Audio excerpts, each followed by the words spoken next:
Hi guys, Damon here. So, I'm not a professional chef, obviously. I'd like to think that it's fair to say that I am a food enthusiast, particularly one that has a penchant for Asian food, which is probably why you are sat watching YouTube, watching this guy talking to you about Asian food. So thank you if you are doing that.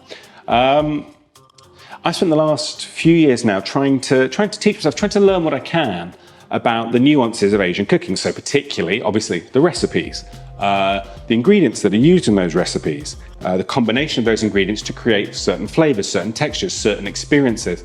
And most importantly, the techniques. And by techniques, I'm referring to those dark arts, those secrets, those mysteries that have been passed down through the generations, and which I can't keep this up because I know nothing about, because I haven't really learned too many of those techniques.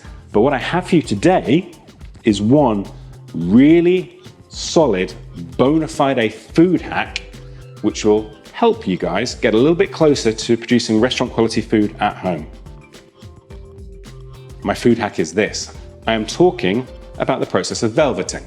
So velveting is a very, very common technique in Asian food, predominantly Chinese cooking, and it's a form of tenderizing meat. It works great with chicken, with beef, with pork, with lamb. It just works with basically any meat. Now what velveting is velveting, as I say, it's a tenderization process, but it leaves the meat with a very, very unique, immediately identifiable texture to it. So if you've ever been in probably a Chinese restaurant somewhere, and you put a piece of meat in your mouth and you've just felt how silky and smooth that was. And as you chew it, it almost squeaks against your teeth because it's so tender. That meat has been velveted.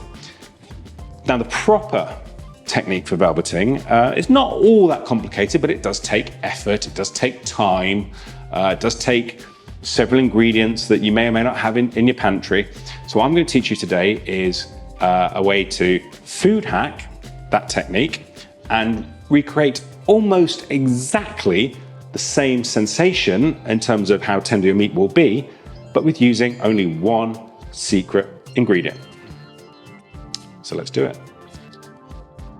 Okay then, so we're velveting meat, and on this occasion the meat I am velveting is beef. I have some really, really nice beef fillet cut into strips that I'm going to be using for an amazing black pepper beef, the recipe for which will be appearing on this channel soon, so keep your eyes peeled. Even better, hit subscribe. Okay, so beef is our main ingredient. I'm going to add it to a mixing bowl because we're going to be doing some mixing here. So the only thing we need to be adding to our meat is the one aforementioned secret ingredient, which is here in this ramekin. It's this innocuous looking white powder which contains all the mystery of the Far East. And actually it's also just baking soda. Legitimately supermarket bought off the shelf baking soda or bicarbonate of soda, depending where you are in the world. For 400 grams of meat, which should be enough to serve 2 people, I would normally add 1.5 teaspoons of baking soda. Obviously scale that up as necessary. This is the boring bit, because you're about to watch a 41-year-old man add 1.5 teaspoons of baking soda to 400 grams of beef and then just stir it, because that's all you need to do.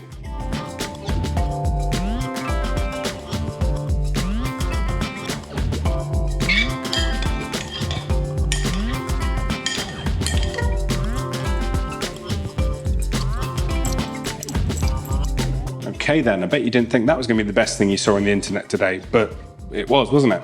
So I have finished stirring in that 1.5 teaspoons of baking soda into my beef. You would think it probably wouldn't go so far as to coat the beef, but it really does. You can see the bits of meat end up with a slightly gritty appearance to them, a gritty texture, and that's it. That's all you need to do. Apart from stick it in the fridge now for probably no more than 30 minutes. You can do a little bit more if you want, you can do a little bit less if you want, but generally for me, 30 minutes is spot on. Following which, you'll take it out of the fridge, put it into a sieve or a colander, and rinse it with cold water. Make sure you rinse off all the excess baking soda, and then set it to one side because your meat is then ready to cook with. And that's it. That is my my food hack. I can't even call it a technique. It's a bona fide food hack, and it is brilliant, and it will change the way you cook Asian food. Thanks for watching. Please subscribe to my channel, yada, yada, yada, normal YouTube stuff. Cheers, guys. I need to put this in the fridge. Thanks.